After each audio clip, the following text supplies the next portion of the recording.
Hello friends, we are here having completed Esoteric Astrology Adventure 104 A and B.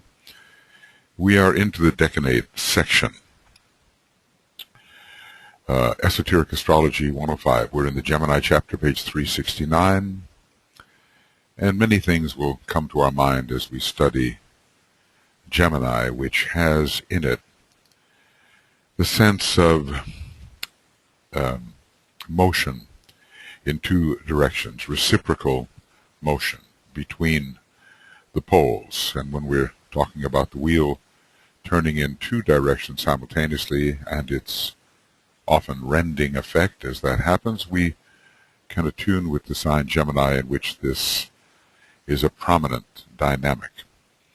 So trying to decide which really are the rulers and which way the wheels are turning for those rulers is not easy, and DK says so here. He says, in connection with the decanates and their rulers, it is interesting to find that Sepharial and Alan Leo give entirely different ruling planets, and yet both are right. Uniquely for him, Sepharial gives the three planets of Jupiter, Mars, and Sun. We remember that this is a Chaldean system which uses the geocentric planetary periods.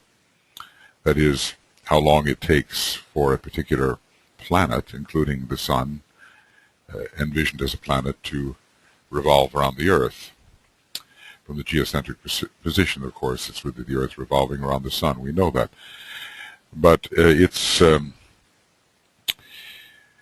it's approximately 27 days for the Moon and 88 some days for Mercury and 260 something days for Venus, and the Earth, of course, well, the Earth is not there, it'll be the Sun, and then Mars some 2 years, and Jupiter some 12 years, and so on out to Saturn with its approximately 29-year geocentric period. And so the way we work with Sepharial is that we begin with a certain planet and move inward towards the Moon and then outward to Saturn and back inward again. So the order is Saturn, Jupiter, Mars, Sun, Venus, Mercury, Moon. So Sepharial is not really choosing these. He's simply going with the system, just the way Alan Leo went with the Hindu system, which looked at every sign as connected to the signs within the same triplicity. For instance, as we know, Aries sub Aries for the first 10 degrees, Aries sub Leo for the next 10, and Aries sub Sagittarius for the next 10, from 20 to 30. Now, none of these astrologers and theorists conceived of the reverse wheel, or if they did not discuss it in their work. The Tibetan is the one who is bringing us the idea that the personal human being, who is not yet affected by soul influence, moves clockwise through the signs from 30 to 20, from 20 to 10, from 10 to 0. So when Alan Leo and Sepharial assigned their planets as decanate rulers, they were moving in the counter-clockwise direction. And so this assignment for Sepharial is pretty obviously Jupiter for the first decanate, Mars for the second, Sun for the third, and also for Alan Leo. And we'll get into that. Alan Leo is looking at Gemini and considers Mercury the ruler of 0 to 10. Venus, the sub-ruler of Libra, the ruler from 10 to 20, and Saturn, the sub-ruler of Aquarius, from 20 to 30, and not the reverse.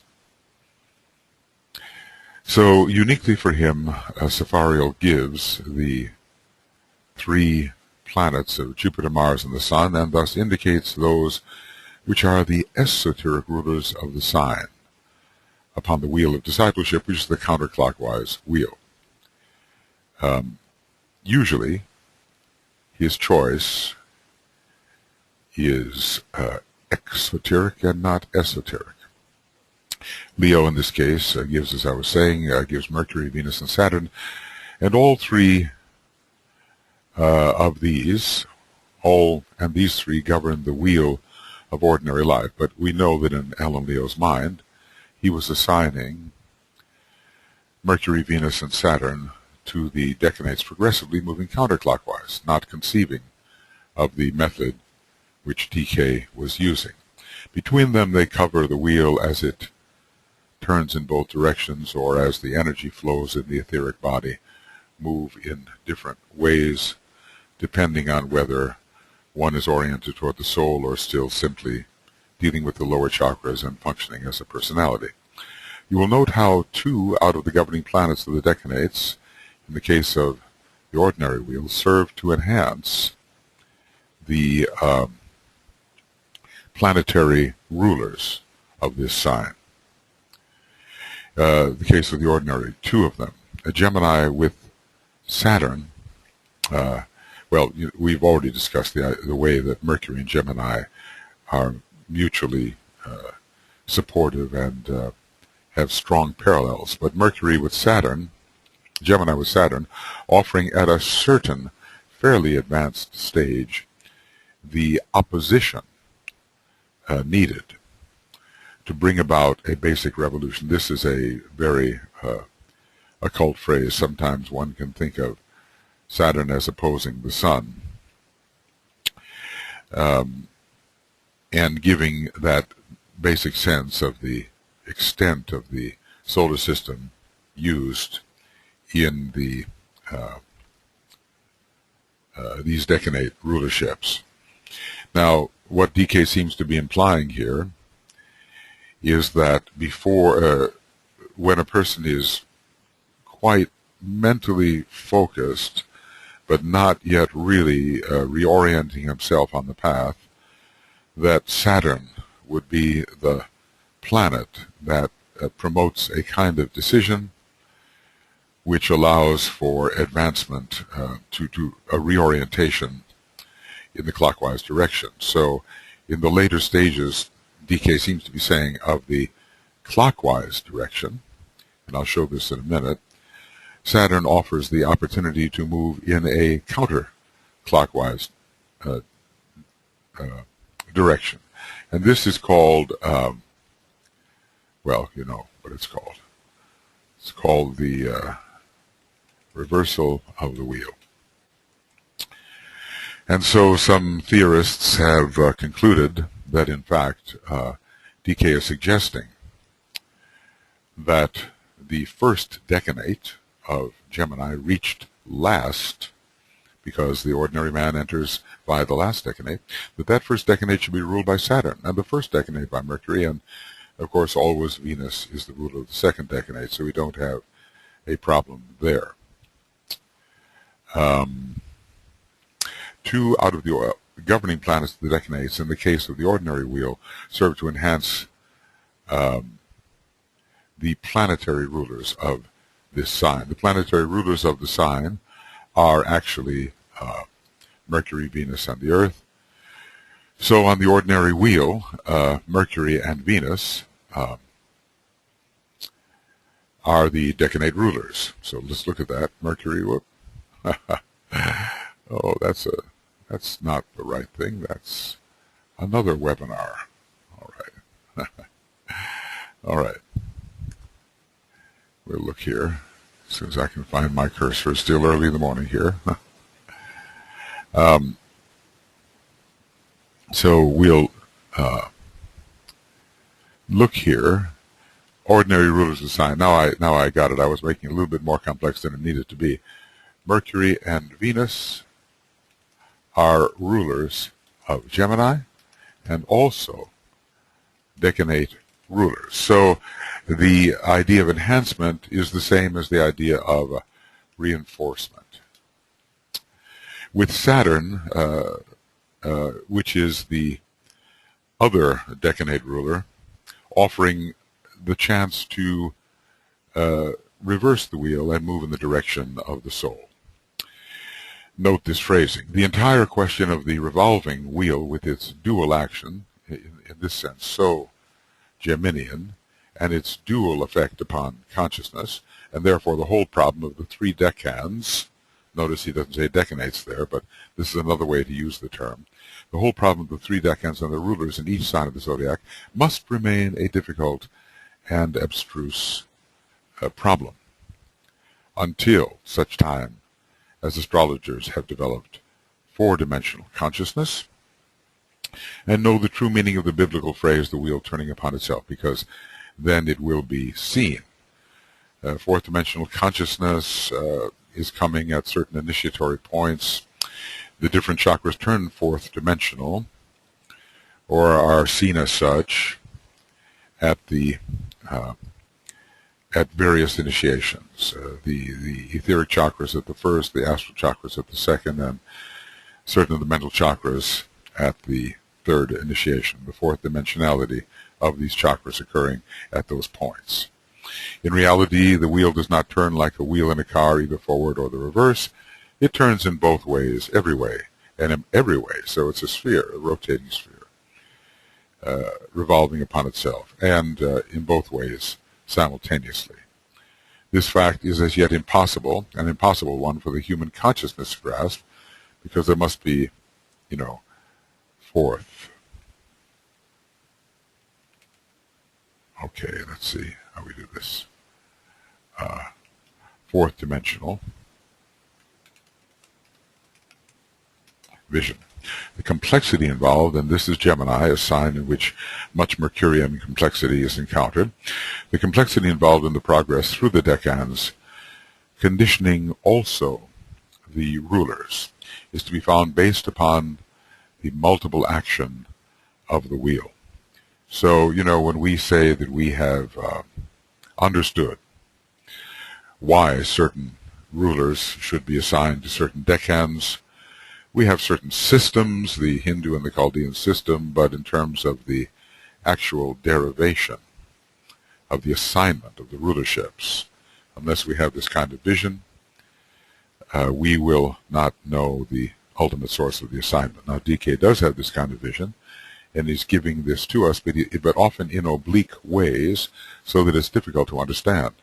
And here in Gemini, a certain obliqueness is found, and I'll try to demonstrate why this is so. The wheel, therefore, moves not only clockwise, but in both ways at once, and at right angles to itself. And this is very much like the rotation of the planes and the rays. With the rays, the planes moving from east to west.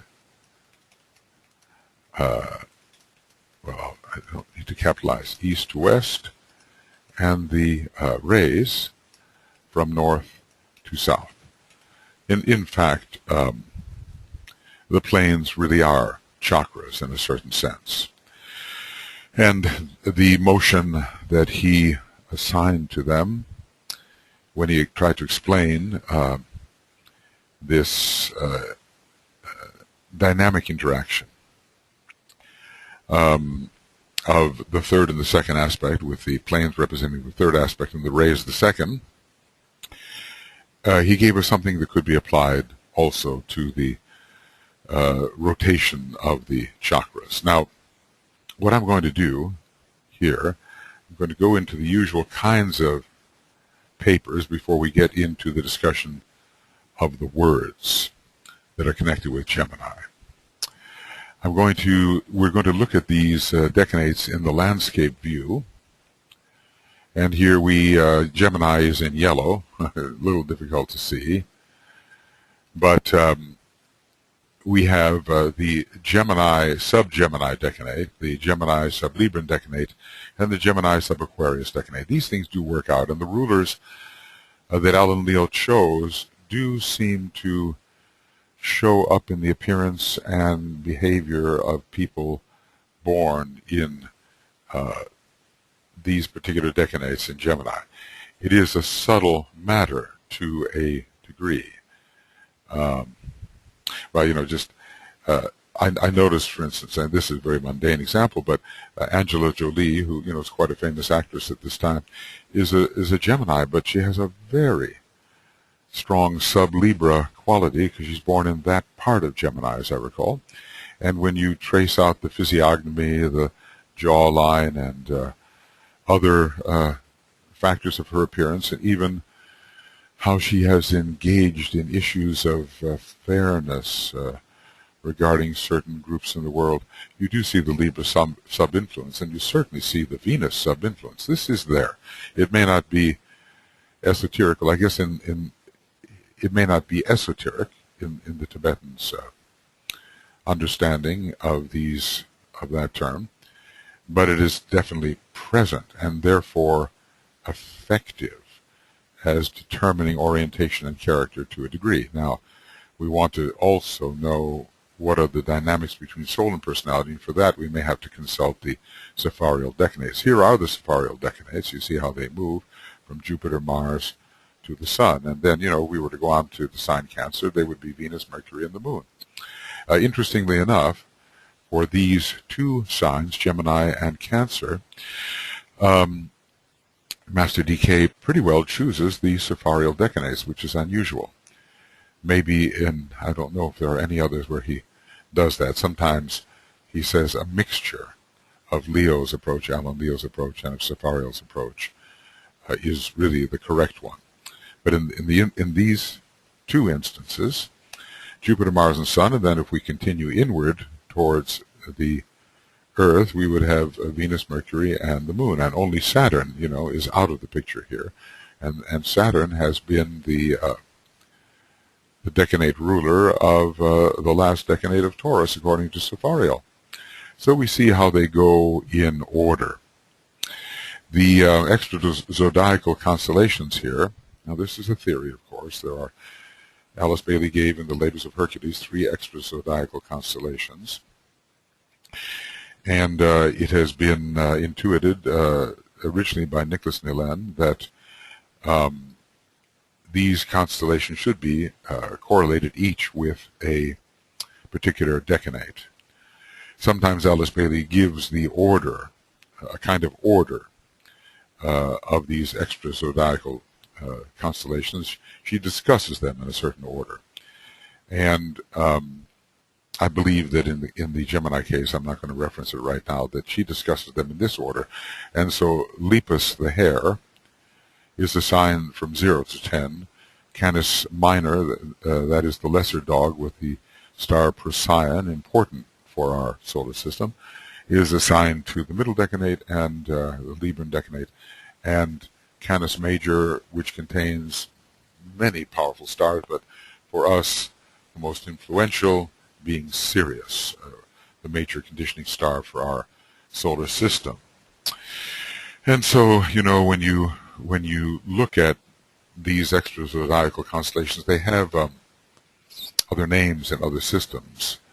The unclean bird standing on a serpent is another name for Lepus, and sometimes, as Alice Bailey described it, Lepus represents the aspirant, always running away from the hound of heaven, running away from the living the life of the soul, wanting to escape. So hence we can understand the uncleanliness of the bird because it has not yet been purified.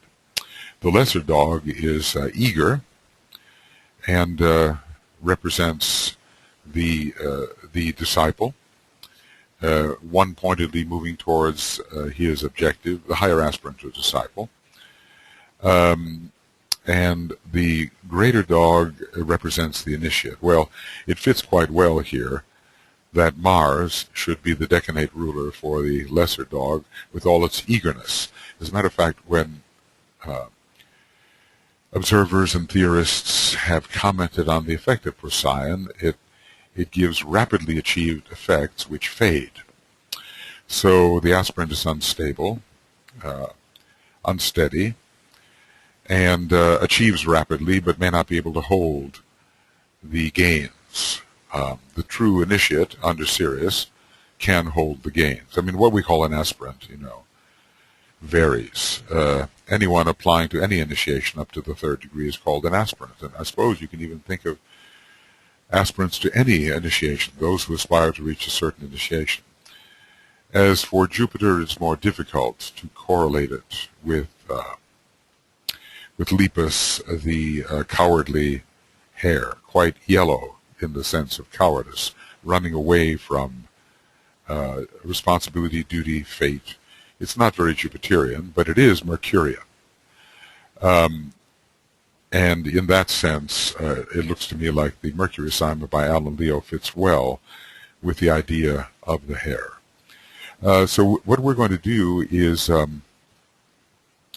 look at these sets of decanate rulers. He says both of them, let's see, I just have to find it here, that both are correct. Both are right. So we're going to look at them, and we're going to see how they might apply to people moving through different stages of evolution. Now I will pull in another chart that I made for some of the classes that I was teaching. You've seen these before, and of course they really, they have to be in a sense upgraded. They have to be made more consistent with each other because they were done over a period of time. But let's just say that I have enough here to make suggestions. So here we have the 0 to 10, 10 to 20, and 20 to 30. Now the theory is, of course, the Tibetan has given us this theory for our experimentation, that the average man who is turning on the clockwise wheel actually enters the sign from a clockwise direction and moves from 30 to 20, 20 to 10, and 10 to 0. So what's important here is that the first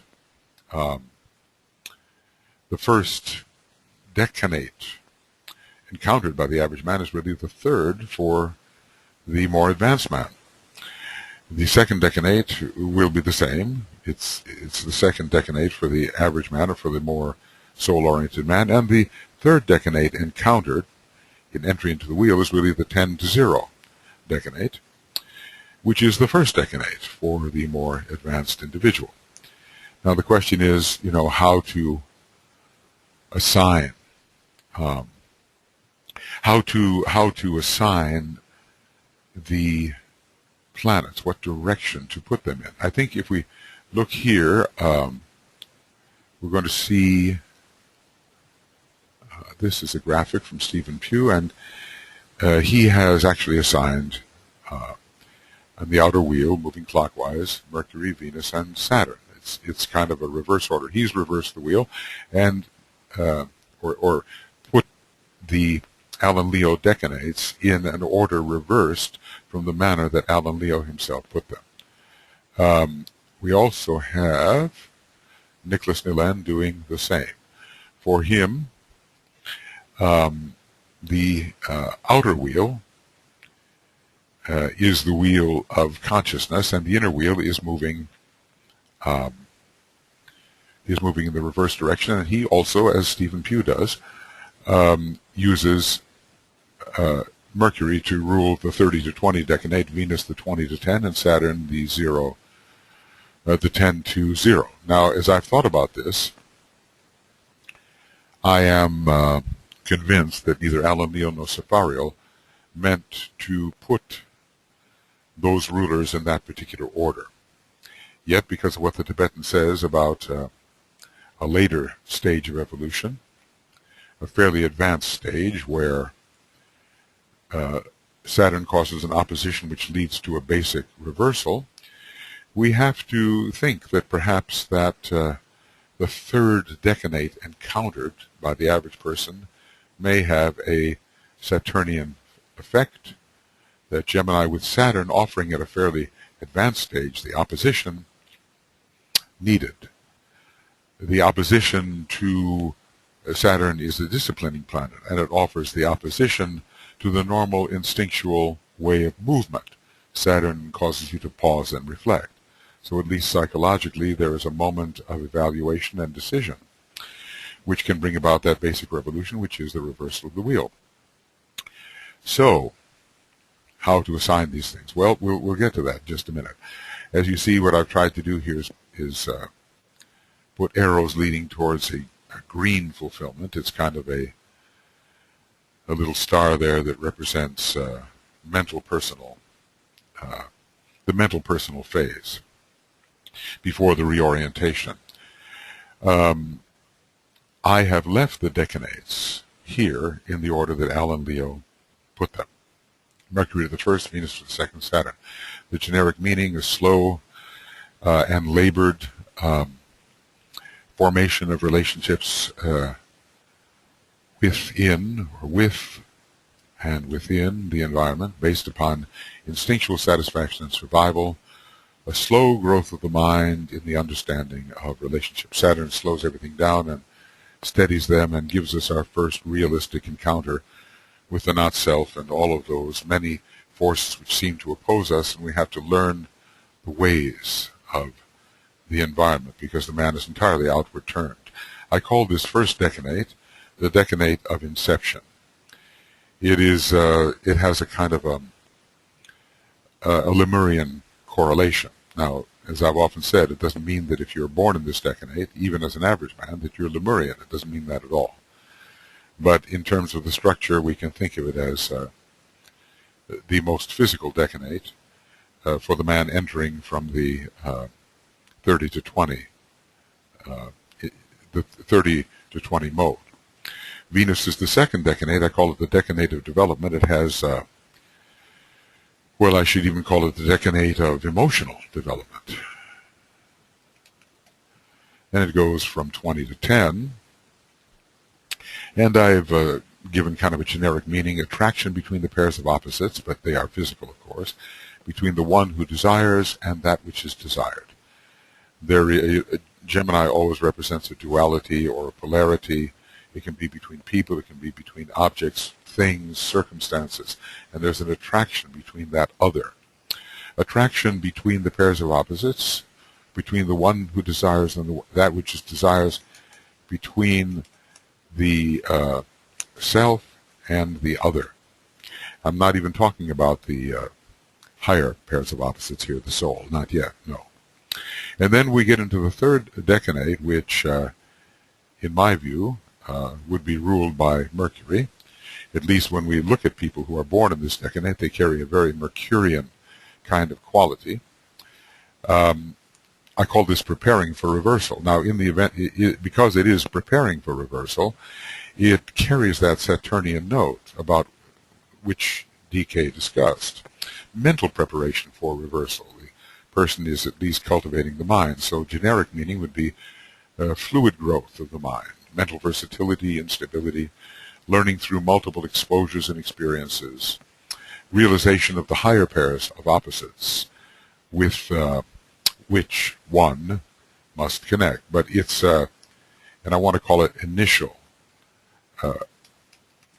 realization or theorization. Maybe theorization would be more accurate because we don't really have a connection here with a higher self. We're in the hall of ignorance. So at least it becomes a possibility. Perhaps dim realization of the higher of the pairs of opposites. In other words, there's a reason. Something else is calling to us, and we begin to realize there's something more than what we usually think of as our life. We're beginning to step into the hall of learning, the second tier of petals, where the higher of the pairs of opposites begins to come into focus. We're preparing for that. Now, so the way to do this is the movement from Saturn, Venus to Mercury, but I'm not excluding the possibility, as Stephen and Nicholas affirm or assert, that we can move from Mercury, Venus to Saturn. I also give that possibility below, and research will tell us which way to arrange the Alan Leo decanates, to arrange them as he himself arranged them, and then move in a clockwise manner. Now, of course, I realize that, I guess I'm looking at the screen here, and, you know, everything is, in a sense, counterclockwise. But you have to, you know, understand what is meant here. that this is meant to represent a movement backwards against the normal mode of the zodiac. This first part of the tabulation is meant to indicate a clockwise movement toward the color green. The color green, of course, is mental. It involves the third ray, the third aspect. And as the personality is perfected, it is the green that is perfected. When the soul enters, it's the generic blue, which is under development. Now we're going to use Sepharial's decanates, and we're moving from 0 to 10, from 10 to 20, and from 20 to 30. And this is our normal mode of progression. It's called the reversal of the wheel, and we are moving in a counterclockwise direction. So then the decanates will be assigned Jupiter, Mars, and Sun, just as the Tibetan has suggested. This is easier to deal with, I think, because it is so clear, even though you kind of wonder, why does he choose the Sepharial decanates for both Gemini and Cancer? Why is this? I call this the decanate of personal summation, reversal, reorientation. There are phases in it, and I look at these phases as the integrating personality, the integrated personality, and the aspiring integrated personality, namely, if I can call it this, the aspirant. Now again, this is generic. It doesn't mean that if you are born in this decade, you might not be an initiate, or you might not be a disciple. I think research will demonstrate that there are disciples and initiates born in all the decanates. Just think, there's only 3 decanates, and there's millions and millions of people. So, regardless of what the theory seems to indicate, I think we will see that great human beings who are certainly disciples and beyond are born in all the decanates. This is my theory, and I think I can substantiate this simply by looking at a number of famous people born in Gemini. It makes me kind of wonder whether I shouldn't see if I can go to this, let's see, reports, interpretations, charts. Okay.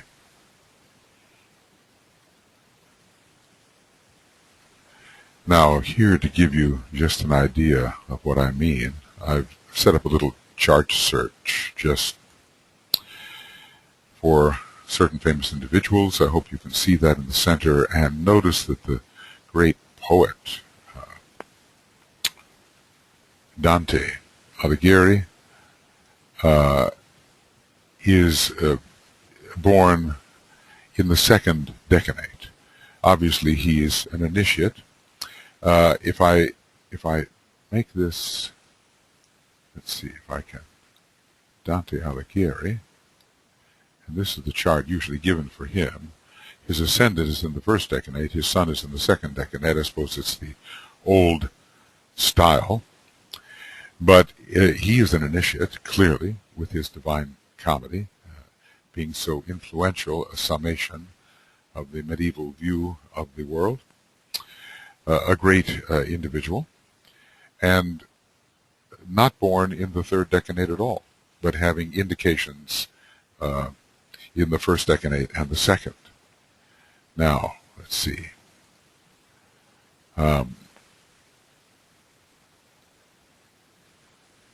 We can look at some of the other people here. Of course, Alice Bailey is born in the 3rd decanate. We know her to be an initiate.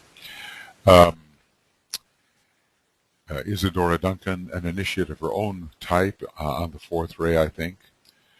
Certainly an advanced individual born in the 1st decanate. What is the... Let's look further. John Fitzgerald Kennedy, a strong disciple, born in the 1st decanate. In other words, these people are not simply aspiring personalities, they are already disciples of some kind. Anton Mesmer, born in the 1st decanate, probably a 7th ray disciple or initiate, introducing the idea of subtle energies. well, all different kinds of rays are here found. Robert Schumann's second decanate, Richard Wagner. Okay, this is important. Richard Wagner, an initiate of some kind, surely, along the fourth ray line with incredible music that it is said even the masters wondered at the beauty of his music. He had many personal factors which maybe needed some correction, but as a high consciousness born in the first decanate, not simply a reorienting personality, but someone who was connected with divine streams. Now, when it comes to Walt Whitman, there is an initiate, and he's born either here in the first or second decanate. And of course, I could deal with the ascendant in Gemini as well, and I think it would prove the case. Walt Whitman's horoscope, it's one in which Taurus is rising. He had that wonderful earthy quality, so all things that were embodied in form were seen to him as existing within the divine.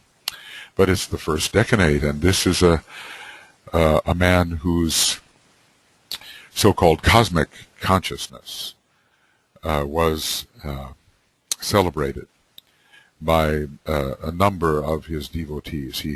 He sang what's called the Song of Myself, in which he really understood the second ray mantra, naught is but me. That's the first decanate. He's an initiate here.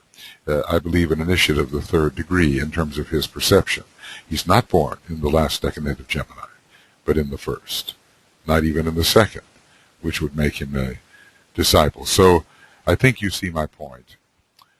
I could go on, proving this with people of high caliber, obviously either high disciples or initiates, born in decanates that are not assigned to their particular status. So I think we have to disabuse ourselves of the idea that the first decanate will only contain the integrating personality, the aspiring integrating personality, and the second decanate will contain the disciple or probationary initiate, and the third decanate, only there will one who is dealing with the monad emerge. Walt Whitman was definitely dealing with the monad. He did perceive the oneness, and that is what the monad reveals. So people at the soul stage are found in all decanates, not just the second. People at the personal stage or the selfish integrated personality stage or aspirant stage are found in all decanates, not just the first, and initiates in all decanates. And of course I could laboriously go through more examples, but probably that gives you the idea you need. So the generic meaning of the first decanate under Jupiter is the life of rapidly expanding consciousness as soul potentials are envisioned and embraced. Fecundity of thought, fecundity and fullness of thought. The mind is really growing, and all the different parts of the personality are becoming integrated under Jupiter. Integration under Jupiter.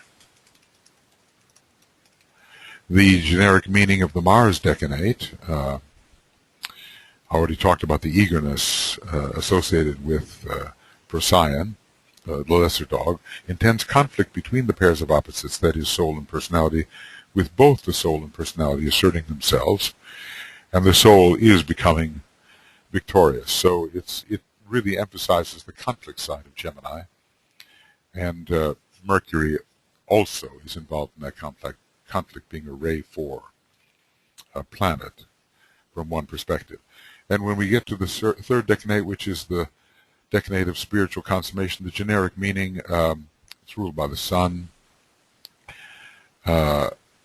reconciliation of the pairs of opposites achieved, duality overcome, the antikarana ends in the, well, let's say, perception of unity, complete unity, or the consciousness of unity, identification as the one self, certainly identification as the higher self, which absorbs the lesser self into itself. So those are the kind of the generic ideas here. Now, as my usual method, I look at the Lemurian stage of development, the Atlantean stage, the early Aryan stage, and so forth. And as you see what I've done here, these early stages of human development will be under what DK calls the ordinary wheel. And that ordinary wheel is said to be, by him, related to Mercury, Venus, and Saturn. So I've put Mercury, Venus, and Saturn here and move in both directions. Mercury, Venus, Saturn, or should we say maybe Saturn, Venus, Mercury, and Mercury, Venus, Saturn. So this is the way I prefer, which is Saturn, Venus, Mercury, as I think it is the way that these astrologers intended, but granting the other possibility, Mercury, Venus, and Saturn actually in the first decanate. So in this Lemurian phase, we're under the orthodox ruler primarily. The mobile, adaptive, intelligent, or at least a sense of growing intelligence will be found. So Mercury is the orthodox ruler. And what we have from page 332, where Gemini is discussed, along with all the other signs, 332, 333, mutation of relation, I serve myself. So there's constant exposure to differing circumstances, differing people, and the relationships are always changing, changeable relationships. And I call this, in general, the gradual increase of mobility, of contact and intelligence, of interactivity. Contact, I want to put that there. Interactivity upon the physical plane while living the instinctual life. Because in the strictly physical phase, which is not very much found in human beings anymore, there is the living of the instinctual life.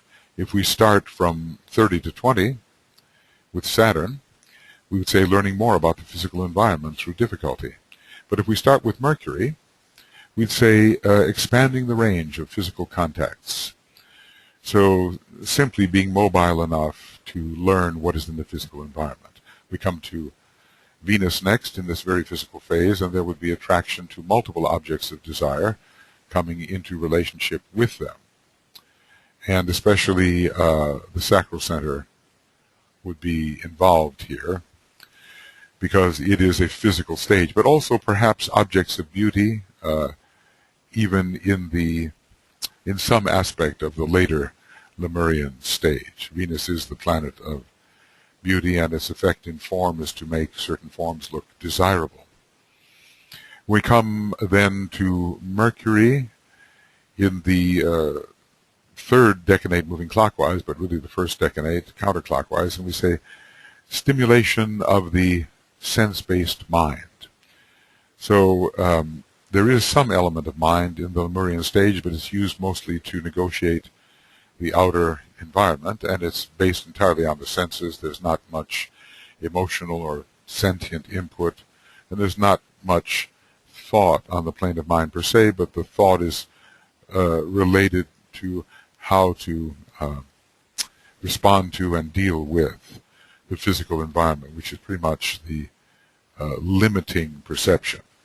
But if that were to be Saturn, we would say improvement and stabilization of the sense-based intelligence. So a person would have a more realistic understanding. Certain relationships would be seen as repetitive and fundamental in the environment. These would be noticed, and one could live a more realistic life. That instinctual life goes on for a long time, That first petal takes millions of years to open. It's a long time before the Lemurian stage enters the Atlantean stage, some millions of years. So the intelligence of man is very dim indeed at first. When we, now, we're talking about human beings of whom there are not many on our planet at this time. It's sort of a historical perspective. Maybe if we go into some of the aboriginal areas, we will find people more closely approximating the Lemurian stage, but as DK says, everybody has one petal open of the egoic lotus. So everyone, has moved sort of into the next stage, which involves the cultivation of the emotional life, or at least the experience of the emotional life. So we're still, now let's see what is said here in a larger sense. We're in the emotional phase of development. It lasts for, again, many millions of years. It's still under Mercury because nobody will respond to the esoteric ruler in an esoteric way, or to the hierarchical ruler. We have Mercury, Venus, and the Earth. No one will respond to Venus and the Earth if they're still in this densely personal stage. A great many human beings are in the emotional stage today, or in the kama-monastic stage, which includes some degree of mind. If under Mercury, then Mercury is still the orthodox ruler, and mutation of relation is still prevailing. I serve myself. But I've said here the appearance of more intelligent desires and the increasing use of intelligence in achieving them. So maybe let's just say the number of desires increase. The number of desires increase, and there is a growing mind to assist with the fulfilling of these noticed desires. But now looking at the decanates, we're going to enter either via Saturn or Mercury. And I think, this still has to be proved. There's much to say that, as I said, that everyone born from 0 to 10 in Gemini, in the conventional 0 to 10, shows those Mercurian characteristics. Rather, perhaps, than the Saturnian characteristics. But anyway, we're entering under Saturn, and it's the world of desire and the world of feeling and of sensitive response and of the plus-minus, the attraction-repulsion of the astral body. So the desire nature will be checked by physical plane realities.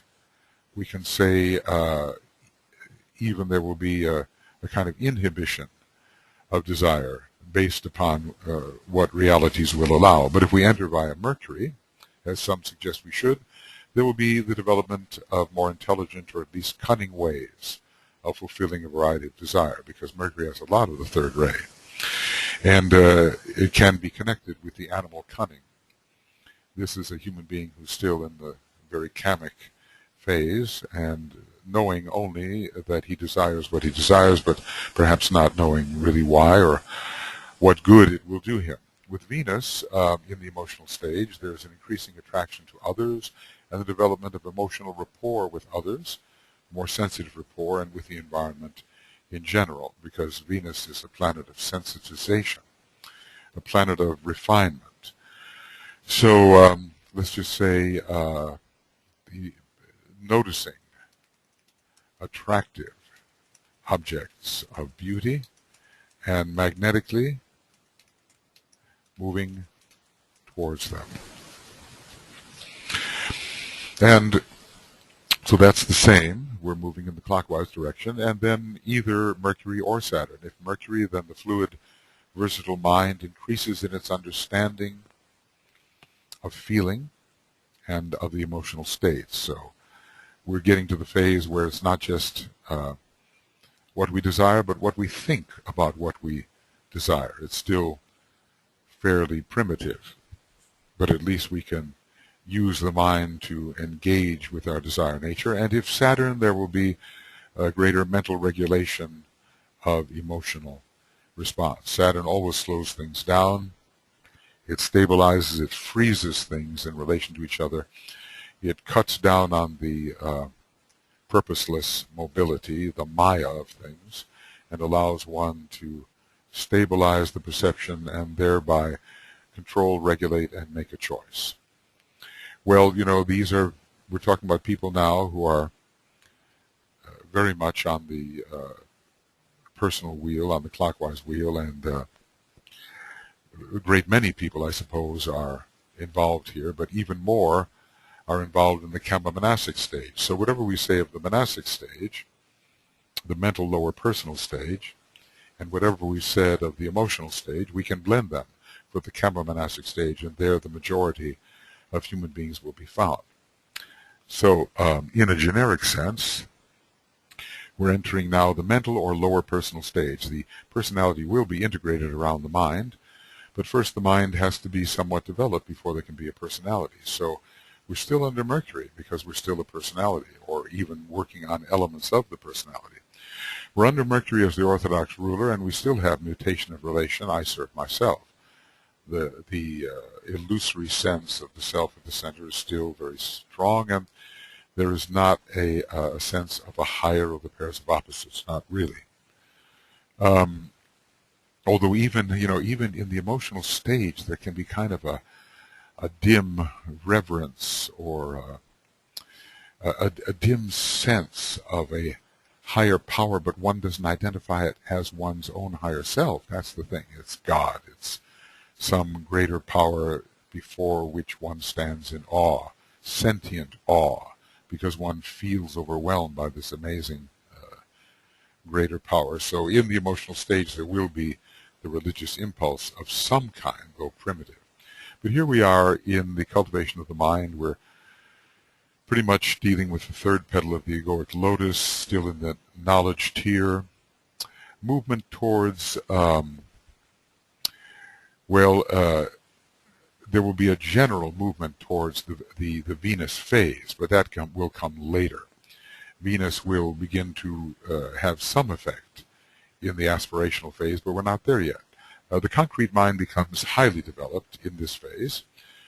The man is intelligent with respect to his environment, though still working in the hall of ignorance, and experientially unaware of the higher of the pairs of opposites, of the fact that whatever is conceived of as the great power or deity or that which is hidden and to be worshipped is not understood as one's own higher self or an expansion of one's own higher self.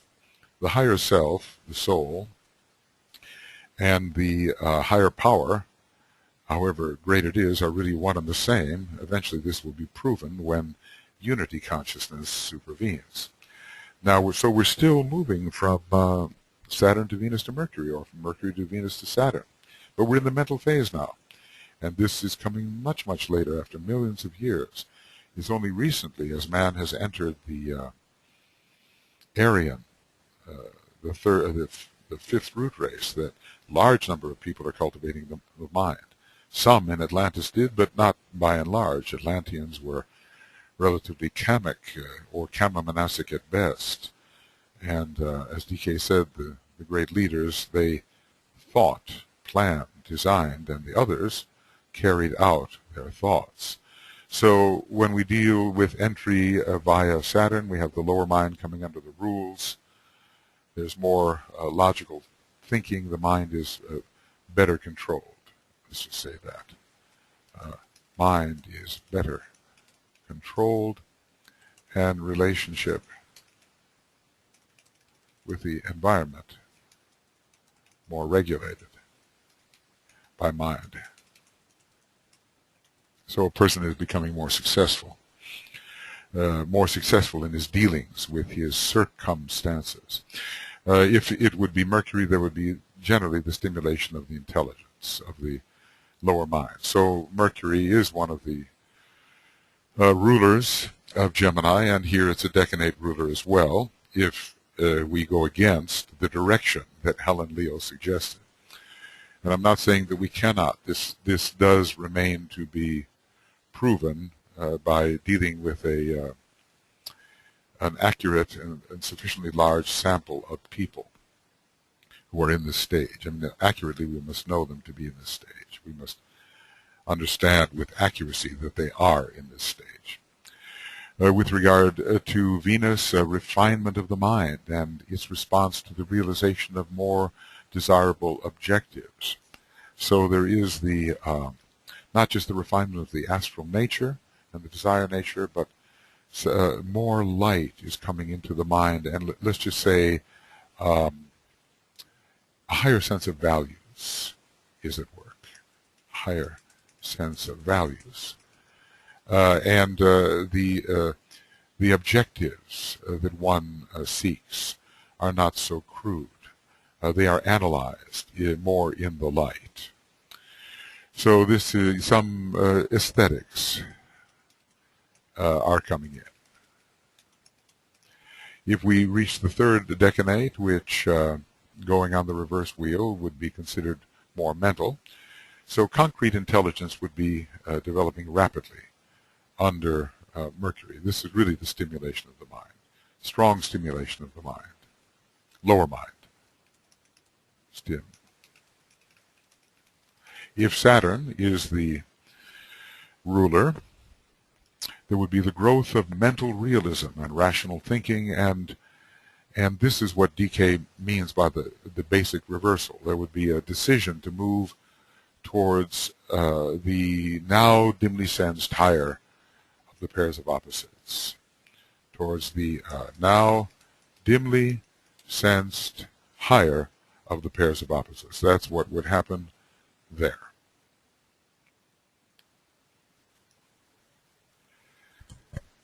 So this mental personal phase under Mercury in general must lead to what we call the reversal of the wheel, and things turn around in the other direction, as I tried to show by the arrows above, which led to the fulfillment of the blue star.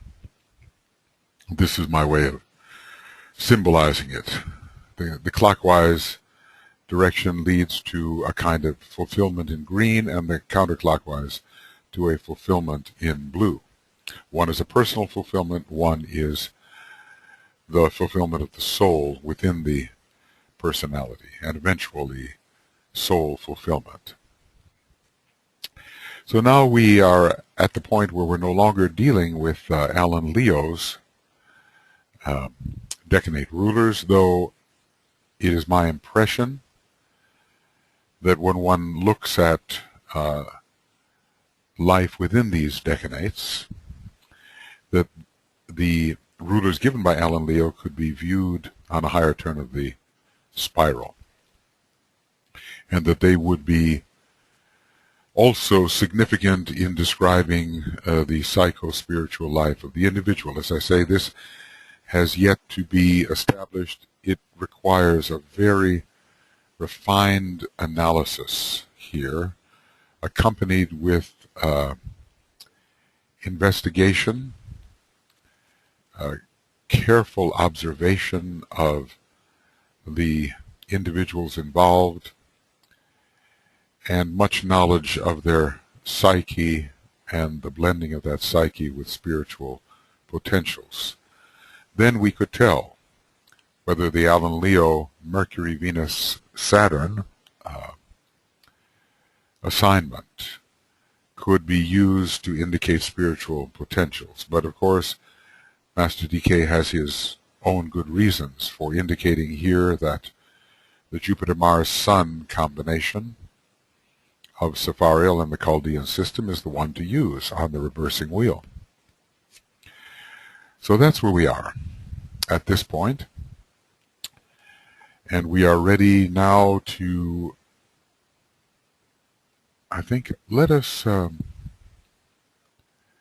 move into the next phase, which is that of the reversing wheel.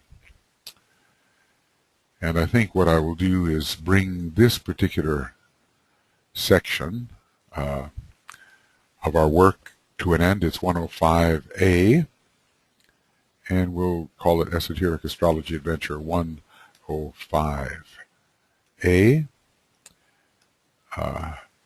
And it is the end of that.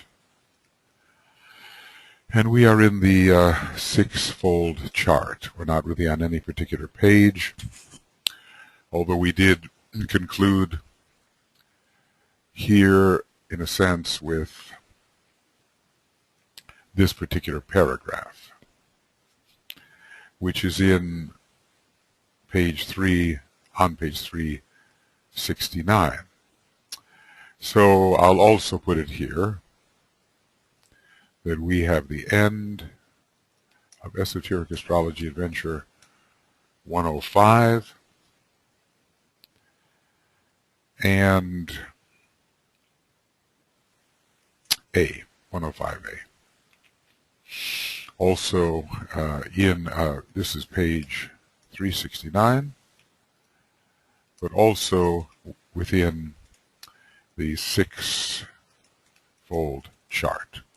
Okay. Now, moving on.